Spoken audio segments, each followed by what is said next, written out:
Avec nous en direct sur RT France. Alors, une première réaction après l'annonce de la mise en examen du ministre de la Justice? La honte, un ministre mis en examen et qui ne démissionne pas, et en plus qui a le soutien du Premier ministre et du Président de la République. Donc, pour moi, c'est la honte. Alors déjà, pour le syndicat France Police Policiers en colère, on va rajouter donc une plainte supplémentaire, donc vous venez d'en parler, pour la violation du secret de l'instruction, pour aussi une diffamation, mais hélas c'est prescrit, donc on ne pourra pas déposer plainte non plus. Donc j'invite vos téléspectateurs à vous rendre sur Touche pas à mon flic, la chaîne YouTube, où nous démontrons que M. Dupond-Moretti a violé le secret de l'instruction dans l'affaire Théo. Donc voilà, la honte, la jurisprudence baladure. Voilà, M. Dupond-Moretti n'a jamais été vraiment un ministre, il est resté avocat, ce n'est pas un homme d'État. On a hâte qu'il retourne dans les prétoires puisqu'il fait vraiment honte à la République et honte à la France. Alors on le rappelle, votre syndicat dépose plainte contre Éric Dupond-Moretti pour violation du secret de l'instruction et violation du secret professionnel dans le cadre de l'affaire Théo. Expliquez-nous ce qui a motivé votre plainte. Alors nous travaillons avec le maître Farougia de Nice. Nous travaillons sur cette affaire depuis longtemps, sur l'affaire Théo, puisque M. Dupond-Moretti a encore un conflit d'intérêts et l'avocat de Théo.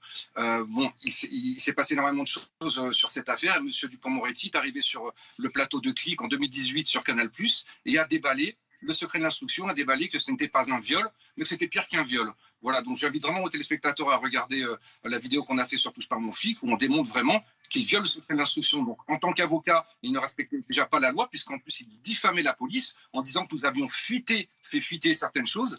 Donc c'est déjà le ministre des voyous, c'était l'avocat des voyous. Ce ministre n'a rien à faire en tant que ministre, qui retourne dans les prétoires et qu'il arrête de faire honte à la France. Alors, avez-vous désormais de bons espoirs que votre plainte aboutisse après cette récente mise en examen? J'espère bien. En tout cas, avec Maître Farougia, on travaille ardemment dessus. Mais on va se battre. De toute façon, un ministre doit respecter la loi. C'est un justiciable comme les autres. Monsieur Dupond-Moretti ne l'a pas respecté. En tout cas, la diffamation, l'atteinte à la présomption d'innocence, elle est caractérisée en regardant cette émission. Et de surcroît, la violation du secret d'instruction en plus.